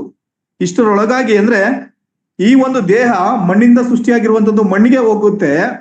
ಆದ್ರೆ ದೇವರು ಆತ್ಮವನ್ನು ಮನುಷ್ಯನಿಗೆ ಕೊಟ್ಟಿದ್ದಾನೆ. ಆ ಒಂದು ಆತ್ಮ ದೇವರ ಬಳಿಗೆ ಹೋಗುತ್ತೆ. ಇಷ್ಟರ ಒಳಗಡೆ ಸೃಷ್ಟಿಕರ್ತನನ್ನ ಸ್ಮರಿಸದಿರಬೇಡ ಅಂದ್ರೆ ಆ ಒಂದು ಸಾವು ಸಮೀಪಿಸರೊಳಗಾಗಿ ನಿನ್ನ ಸೃಷ್ಟಿಕರ್ತನನ್ನ ನೀನು ಸ್ಮರಿಸು ಅನ್ನುವಂಥದ್ದು ಈ ಒಂದು ವಚನದ ಉದ್ದೇಶ ಪ್ರಿಯರೇ. ಇಲ್ಲಿ ಪ್ರಸಂಗಿ ಹೇಳ್ತಾ ಇದ್ದಾನೆ ಅಂದ್ರೆ ನಿನ್ನ ಆತ್ಮ ತಾನು ದಯಪಾಲಿಸಿದ ದೇವರ ಬಳಿಗೆ ಹೋಗುವ ಅಂತ ಸಮಯದ ಒಳಗಾಗಿ ನಿನ್ನ ಸೃಷ್ಟಿಕರ್ತನನ್ನ ಸ್ಮರಿಸು. ಈ ಲೋಕದಲ್ಲಿ ಪ್ರಿಯರೇ ನಾವು ಜೀವಿಸುವಂತ ಸಮಯದಲ್ಲಿ ದೇವರು ನಮ್ಗೆ ಆತ್ಮ ಪ್ರಾಣ ಶರೀರವನ್ನ ಕೊಟ್ಟಿದ್ದಾನೆ. ಈ ಆತ್ಮ ಅನ್ನುವಂಥದ್ದು ಮನುಷ್ಯನು ದೇವರೊಟ್ಟಿಗೆ ಸಂಬಂಧವನ್ನ ಇಟ್ಟುಕೊಳ್ಳೋದಕ್ಕೋಸ್ಕರ ದೇವರು ನಮ್ಮನ್ನ ದೇಹದಲ್ಲಿ ಒಂದು ಸಿಮ್ ಕಾರ್ಡ್ ರೀತಿ ಇಟ್ಟಿದ್ದಾನೆ ಪ್ರಿಯರೇ. ಈ ಸಿಮ್ ಕಾರ್ಡು ನಮ್ಗೆ ಆ ಫೋನು ಮೊಬೈಲ್ ಅನ್ನುವಂಥದ್ದು ಈ ಒಂದು ದೇಹಕ್ಕೆ ಪ್ರಿಯರೇ ಆ ಆತ್ಮ ಇಲ್ಲ ಅಂದ್ರೆ ನಿರ್ಜೀವ ವಸ್ತು. ಆದ್ರೆ ಆ ಒಂದು ದೇಹಕ್ಕೆ ಆ ಒಂದು ಇದಕ್ಕೆ ಜೀವ ಬರ್ಬೇಕಾದ್ರೆ ಯಾವೊಂದು ನಾವೇನು ಒಂದ್ ಲಕ್ಷ ಕೊಟ್ಟು ಐಫೋನ್ ತಗೊಳ್ತೀವೋ ಆ ಐಫೋನ್ಗೆ ಸಿಮ್ ಕಾರ್ಡ್ ಇದ್ರೆ ಮಾತ್ರ ಬೆಲೆ. ಆ ಇದ್ದಾಗ ಮಾತ್ರ ನಾವು ಬೇರೆಯವ್ರಿಗೆ ಔಟ್ಗೋಯಿಂಗ್ ಕಾಲ್ ಮಾಡ್ಬೋದು ಅಥವಾ ಇನ್ಕಮಿಂಗ್ ಕಾಲ್ ಬರ್ಬೋದು. ಆ ಸಿಮ್ ಕಾರ್ಡ್ ಇಲ್ಲ ಅಂತಂದ್ರೆ ನಮ್ಗೆ ಇನ್ಕಮಿಂಗ್ ಬರಲ್ಲ, ಔಟ್ಗೋಯಿಂಗ್ ಬರಲ್ಲ. ಆ ಒಂದು ಲಕ್ಷ ಕೊಟ್ಟು ತಗೊಂಡಿರುವಂತಹ ಫೋನ್ಗೂ ಸಹ ಬೆಲೆ ಇರಲ್ಲ ಪ್ರಿಯರೇ. ಈ ಒಂದು ದೇಹಕ್ಕೆ, ದೇವರು ಕೊಟ್ಟಿರುವಂತ ಈ ಒಂದು ದೇಹಕ್ಕೆ ಆ ಸಿಮ್ ಕಾರ್ಡ್ ಆಗಿರುವಂತ ಆ ಒಂದು ಆತ್ಮ ಇಲ್ಲ ಅಂತಂದ್ರೆ ಅದು ವ್ಯರ್ಥ, ಅದು ನಿಷ್ಪ್ರಯೋಜನ, ಅದು ಅದನ್ನ ಡೆಡ್ ಬಾಡಿ ಅಂತ ಕರಿತೀವಿ, ಅದು ನಿರ್ಜೀವ ವಸ್ತು ಅನ್ನೋ ಕರಿತೀವಿ ಪ್ರಿಯರೇ. ಇಲ್ಲಿ ದೇವರು ಯಾಕೆ ಒಂದು ಸಿಮ್ ಕಾರ್ಡ್ ರೀತಿಯಲ್ಲಿ ನಮ್ಮ ಮನಸ್ಸಿನಲ್ಲಿ ಇಟ್ಟಿದ್ದಾನೆ ಅಂತಂದ್ರೆ, ದೇವರು ತನ್ನ ಜೊತೆಯಲ್ಲಿ, ನಮ್ಮ ಜೊತೆಯಲ್ಲಿ, ಮನುಷ್ಯರ ಜೊತೆಯಲ್ಲಿ ಸೃಷ್ಟಿ ಪ್ರಾರಂಭದಿಂದ ಆತನ ಜೊತೆಯಲ್ಲಿ ಸಂಪರ್ಕವನ್ನ ಇಟ್ಕೊಳ್ಳೋದಕ್ಕೋಸ್ಕರ ದೇವರು ಮನುಷ್ಯನಲ್ಲಿ ಆತ್ಮವನ್ನ ಇಟ್ಟಿದ್ದಾನೆ ಪ್ರಿಯರೇ. ಆ ಆತ್ಮವನ್ನು ಇಟ್ಟಿರೋದಕ್ಕೋಸ್ಕರನೇ ದೇವರು ನಮ್ಮ ಜೊತೆಯಲ್ಲಿ ನಮ್ಗೆ ಎಚ್ಚರಿಕೆಗಳನ್ನ, ನಮ್ಗೆ ಹಲವಾರು ಸಂದರ್ಭಗಳಲ್ಲಿ ನಮ್ಗೆ ಜ್ಞಾನ ವಿವೇಕಗಳನ್ನ ಮತ್ತು ನಮ್ಮ ಸರಿದಾರಿಗೆ ಹತೋಟಿಗೆ ಬರ್ಲಿಕ್ಕೆ ಆಗುವಂತೆ ನಮ್ಮನ್ನ ಎಷ್ಟು ಸಾರಿ ಎಚ್ಚರಿಸ್ತಾ ಬರ್ತಾ ಇದ್ದಾನೆ ಪ್ರಿಯರೇ. ಆತ್ಮವು ಕಣ್ಣಿಗೆ ಕಾಣಲ್ಲ ಪ್ರಿಯರೇ. ಇದು ಕಣ್ಣಿಗೆ ಕಾಣಲ್ಲ, ನಾವು ಅದನ್ನ ಮುಟ್ಟಕ್ಕೂ ಸಾಧ್ಯವಿಲ್ಲ, ಅದನ್ನ ನೋಡಕ್ಕೂ ಸಾಧ್ಯ ಇಲ್ಲ ಪ್ರಿಯರೇ. ಈ ಆತ್ಮ ಅನ್ನುವಂಥದ್ದು ಆ ರೀತಿ ದೇವರು ನಮ್ಮ ದೇಹದಲ್ಲಿ, ಈ ಒಂದು ಶರೀರದಲ್ಲಿ ದೇವರ ಆತ್ಮವನ್ನ ಇಟ್ಟಿದ್ದಾನೆ. ಅದು ತನ್ನ ಕಾರ್ಯವನ್ನ ಮಾಡ್ತಾ ಇದೆ, ಅದು ದೇವರ ಜೊತೆ ಸಂಪರ್ಕವನ್ನ ಸಾಧಿಸ್ತಾ ಇದೆ, ನಮಗೆ ಎಚ್ಚರಿಕೆಗಳನ್ನ ಕೊಡ್ತಾ ಇದೆ. ಆದ್ರೆ ಆತ್ಮ ಅನ್ನುವಂಥದ್ದು ನಾವು ನೋಡಕ್ಕೆ ಸಾಧ್ಯ ಇಲ್ಲ ಮತ್ತು ನಾವು ಅದನ್ನ ಮುಟ್ಟಲು ಸಹ ಸಾಧ್ಯವಿಲ್ಲ ಪ್ರಿಯರೇ. ಈ ರೀತಿ ದೇವರು ನಮ್ಮ ದೇಹದಲ್ಲಿ ಆತ್ಮವನ್ನ ಇಟ್ಟಿದ್ದಾನೆ ಪ್ರಿಯರೇ. ನಾವು ಸತ್ತಾಗ ನಾವು ಈ ಲೋಕದ ಪ್ರಾಣವನ್ನ ನಮ್ಮ ಜೀವಶ್ವಾಸ ಹೋದ ಸಮಯದಲ್ಲಿ ಆತ್ಮ ತಾನು ದಯಪಾಲಿಸಿದ ದೇವರ ಬಳಿಗೆ ಹೋಗ್ಬೇಕು. ಅದಕ್ಕೆ ನಾಶ ಆಗಲ್ಲ. ಆತ್ಮಹತ್ಯೆ ಅನ್ನುವಂಥದ್ದೆಲ್ಲ ಸುಳ್ಳು. ಆತ್ಮವನ್ನ ಯಾರೂ ಹತ್ಯೆ ಮಾಡಕ್ಕಾಗಲ್ಲ. ಆ ಆತ್ಮ ಒಂದು ಸ್ಥಳದಲ್ಲಿ ಇರ್ಬೇಕು. ಒಂದು ಅವಿಶ್ವಾಸಿಗಳ ಆತ್ಮಗಳು ಯಾತನೆ ಸ್ಥಳ, ತಾತ್ಕಾಲಿಕ ಸ್ಥಳದಲ್ಲಿ ಇರ್ಬೇಕು. ವಿಶ್ವಾಸಿಗಳ ಆತ್ಮಗಳು ಅದು ಕ್ರಿಸ್ತನ ಅಥವಾ ದೇವರ ಬಳಿ ಇರ್ಬೇಕು ಪ್ರಿಯರೇ. ಈ ಒಂದು ಎರಡೇ ಸ್ಥಳಗಳಿರುವಂತದ್ದು. ಆದ್ರೆ ಈ ಲೋಕದಲ್ಲಿ ಎಷ್ಟೋ ಜನರು ಆತ್ಮಹತ್ಯೆ ಮಾಡ್ಕೊಳ್ತಾರೆ ಅನ್ನುವಂತ ರೀತಿಯಲ್ಲಿ ಹೇಳ್ತಾ ತಮ್ಮ ಆತ್ಮಗಳಿಗೆ ಆ ಒಂದು ಬೆಲೆಯನ್ನ ಕಟ್ತಾ ಅವ್ರ ಆತ್ಮಹತ್ಯೆ ಮಾಡ್ಕೊಂಡ್ರು ಅಂತ ಹೇಳ್ತಾ ತಾವು ಮಾಡೋದನ್ನ ಕಾಲಹರಣ ಮಾಡೋದನ್ನ ನೋಡ್ತೇವೆ ಪ್ರಿಯರೇ. ನಮಗೆ ದೇವರು ತಾನು ದಯಪಾಲಿಸಿದಂತ ದೇವರ ಬಳಿಗೆ ನಮ್ಮ ಆತ್ಮಗಳು ಹೋಗುತ್ತೆ ಪ್ರಿಯರೇ. ನಾವು ಅದು ವ್ಯರ್ಥವಾಗಿರಲ್ಲ ಪ್ರಿಯರೇ. ಅದೇ ರೀತಿಯಲ್ಲಿ ಪೌಲನು ಕೊರಿಂಥದವರಿಗೆ ಬರೆದ ಪತ್ರಿಕೆ 4ನೇ ಅಧ್ಯಾಯ, ಪೌಲನು ಕೊರಿಂಥದವರಿಗೆ ಬರೆದ ಪತ್ರಿಕೆ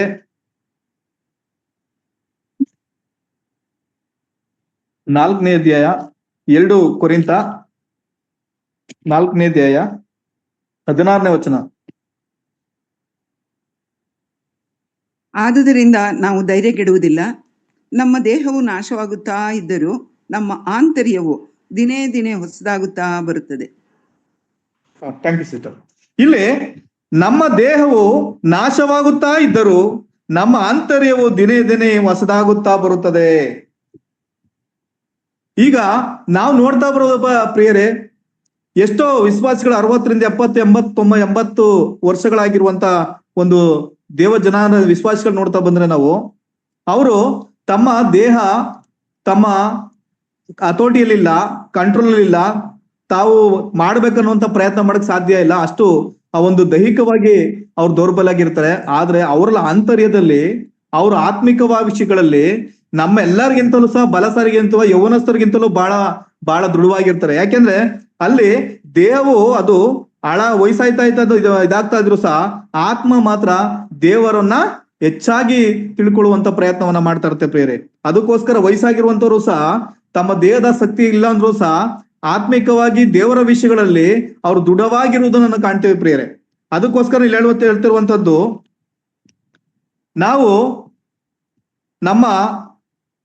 ನಮ್ಮ ಆಂತರ್ಯವು ದಿನೇ ದಿನ ಹೊಸದಾಗುತ್ತಾ ಬರುತ್ತದೆ. ಅಂದ್ರೆ ನಾವು ನಮ್ಮ ದೇಹವು ನಾಶವಾಗುತ್ತಾ ಇದ್ದರೂ ನಮ್ಮ ಆಂತರ್ಯವು ಮಾತ್ರ ದಿನ ದಿನ ಹೊಸದಾಗ್ತಾ ಇರುತ್ತೆ. ಯಾಕೆ ಅಂತಂದ್ರೆ ನಾವು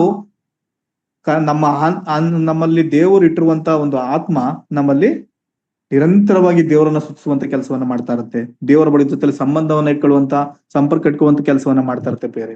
ಅದಕ್ಕೋಸ್ಕರನೇ ನಾವು ಈ ಲೋಕದಲ್ಲಿ ದೇವರು ನಮ್ಮನ್ನ ಆತ್ಮ ಪ್ರಾಣ ಶರೀರವಾಗಿ ಇಟ್ಟಿದ್ದಾನೆ. ಆತ್ಮ ಪ್ರಾಣ ಶರೀರ ಆಗಿರುವಂತ ರೀತಿಯ ತ್ರಯೇಕ ದೇವರಾಗಿರುವಂತ ದೇವರು ನಮ್ಮಲ್ಲಿ ಮನುಷ್ಯನಲ್ಲಿ 3 ವಸ್ತುಗಳನ್ನ ಇಟ್ಟಿರುವಂತ ಸಮಯದಲ್ಲಿ ನಾವು ಆತ್ಮದಲ್ಲಿ ಯಾವ ರೀತಿ ನಡ್ಕೊಳ್ಬೇಕು, ಪ್ರಾಣದಲ್ಲಿ ಯಾವ ರೀತಿ ನಮ್ಮ ಜೀವಿತವನ್ನ ಈ ಲೋಕದಲ್ಲಿ ದೇವರು ಯಾವ ಉದ್ದೇಶಕ್ಕೋಸ್ಕರ ಪ್ರಾಣವನ್ನ ನಮ್ಮ ಮನಸ್ಸಲ್ಲಿ ಇಟ್ಟಿದ್ದಾನೆ, ಮತ್ತು ಈ ಶರೀರ ಎಂಬುವಂತ ಈ ಒಂದು ಗುಡಾರದಲ್ಲಿ ದೇವರು ಶೂನ್ಯದಲ್ಲಿ ನಮ್ಮ ಆತ್ಮವನ್ನ ಇಟ್ಟಿದ್ದಾನೆ ಪ್ರಿಯರೇ. ಈ ದೇಹವೆಂಬ ಗುಡಾರದಲ್ಲಿ ನಮ್ಮ ಆತ್ಮವನ್ನ ಇಲ್ಲಿ ಇಟ್ಟಿರುವಂತ ಸಮಯದಲ್ಲಿ ಇದು ನಮ್ಮನ್ನ ನಾವು ನಮ್ಮ ಶರೀರದ ಆಸೆಗಳ ಮುಖಾಂತರ ಅಥವಾ ನಮ್ಮ ಪ್ರಾಣದ ಆಸೆಗಳ ಮುಖಾಂತರ ನಾವು ಬಿದ್ದೋಗ್ತಾ ಇದ್ರು ಸಹ ಆತ್ಮ ಮಾತ್ರ ದೇವರ ಜೊತೆಯಲ್ಲಿ ಸಂಪರ್ಕವನ್ನ ಇಟ್ಟುಕೊಳ್ತಾ ಕೆಲಸವನ್ನ ಮಾಡ್ತಾ ಇರುತ್ತೆ ಪ್ರಿಯರೇ. ಅದಕ್ಕೋಸ್ಕರನೇ ದೇವರು ಮನುಷ್ಯನಲ್ಲಿ ಒಂದು ಆತ್ಮವನ್ನ ಇಟ್ಟಿರುವಂತ ಉದ್ದೇಶ. ಆತ್ಮ ಇಲ್ಲ ಅಂತಂದ್ರೆ ಇವತ್ತು ದೇವರಿಗೂ ನಮಗೂ ಸಂಬಂಧ ಇರ್ತಿರ್ಲಿಲ್ಲ, ಸಂಪರ್ಕ ಇರ್ತಿರ್ಲಿಲ್ಲ. ಆದ್ರೆ ದೇವರು ನಮ್ಮ ಜೊತೆಯಲ್ಲಿ ಆತನು ನಮ್ಮ ಜೊತೆಯಲ್ಲಿ ಸಂಪರ್ಕವನ್ನು ಇಟ್ಟುಕೊಳ್ಳೋದು ಉದ್ದೇಶಕ್ಕೋಸ್ಕರನೇ ದೇವರು ನಮ್ಮಲ್ಲಿ ಮನುಷ್ಯನಲ್ಲಿ ಆತ್ಮವನ್ನು ಇಟ್ಟಿದ್ದಾನೆ. ಅದೇ ರೀತಿ ಮನುಷ್ಯನಿಗೆ ಆತ್ಮ ಪ್ರಾಣ ಶರೀರವಾಗಿ ಇಟ್ಟಿದ್ದಾನೆ. ಯಾಕೆಂದ್ರೆ ನಾವು ನೋಡ್ತಾ ಬಂದ್ರೆ ಮನುಷ್ಯನು ತನ್ನ ಸೃಷ್ಟಿಯ ಕ್ರಮದಲ್ಲಿ ದೇವರು ಆತ್ಮ ಪ್ರಾಣ ಶರೀರವಾಗಿ ಮೂರು ಒಂದು ಆರ್ಡರ್ ಪ್ರಕಾರ ಇಟ್ಟಿದ್ದಾನೆ. ಆದ್ರೆ ಮನುಷ್ಯನ ಒಂದು ಜೀವಿತ ಆತನ ಪಾಪದ ಸ್ವಭಾವ ಇದಾಗ್ತಾ ಏನಾಗುತ್ತೆ ಅಂತಂದ್ರೆ ಆತನು ಮೊದಲನೇ ಸ್ಥಾನವನ್ನ ಶರೀರಕ್ಕೆ ಕೊಡ್ತಾನೆ, ಎರಡನೇ ಸ್ಥಾನವನ್ನ ಪ್ರಾಣಕ್ಕೆ ಕೊಡ್ತಾನೆ, ಮೂರನೇ ಸ್ಥಾನವನ್ನ ಆತನು ತನ್ನ ಆತ್ಮಕ್ಕೆ ಕೊಡುವುದನ್ನ ಕಾಣ್ತೇವೆ ಪ್ರಿಯರೇ. ದೇವರು ತನ್ನ ಉದ್ದೇಶದಲ್ಲಿ ಪ್ರಥಮ ಸ್ಥಾನವನ್ನ ಆತ್ಮನಿಗೆ ದೇವರು ನಮ್ಗೆ ಕೊಟ್ಟಿದ್ದಾನೆ, ಎರಡನೇ ಸ್ಥಾನವನ್ನ ಪ್ರಾಣಕ್ಕೆ, ಮೂರನೇ ಸ್ಥಾನವನ್ನ ಶರೀರಕ್ಕೆ ಕೊಟ್ಟಿರುವಂತದ್ದು ಪ್ರಿಯರೇ.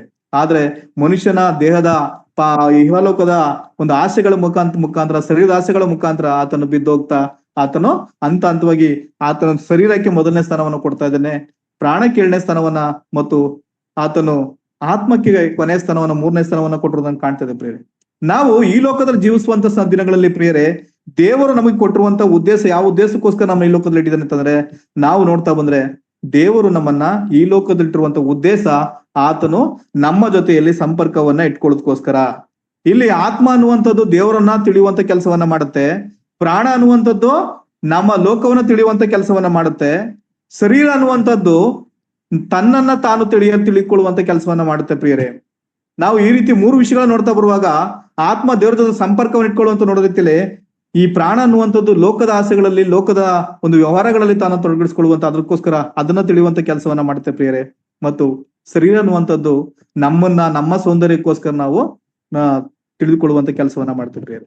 ಈ ಶರೀರದ ಆಸೆಗಳ ಮುಖಾಂತರ ನಾವು ಯಾವ ತರ ಇರಬೇಕು, ಹೇಗಿರ್ಬೇಕು ಅನ್ನುವಂತ ರೀತಿಯಲ್ಲಿ ನಮ್ಮ ಒಂದು ಶರೀರದಕ್ಕೋಸ್ಕರನೇ ಚಿಂತೆ ಮಾಡೋದನ್ನ ಕಾಣ್ತೇವೆ.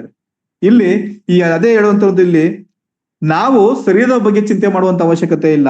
ನಾವು ಶರೀರ ನಾಸ್ತಾ ಹೋಗ್ತಾ ಹೋದ್ರು ಸಹ, ಅದು ನಶಿಸ್ತು ಹೋಗ್ತಾ ಹೋದ್ರು ಸಹ, ಅದಕ್ಕೆ ಅದು ಸ್ಕೆಲ್ಟನ್ ಆಗಿ ಹೋದ್ರು ಸಹ, ಆದ್ರೆ ಆತ್ಮದ ದೇವರು ನಮಗೆ ಕೊಟ್ಟಿರುವಂತ ಆತ್ಮದಲ್ಲಿ ದೇವರನ್ನ ನಾವು ಸ್ತುತಿಸ್ಬೇಕಾಗಿದೆ ಪ್ರಿಯರೇ, ದೇವರನ್ನ ಕೊಂಡಾಡ್ಬೇಕಾಗಿದೆ.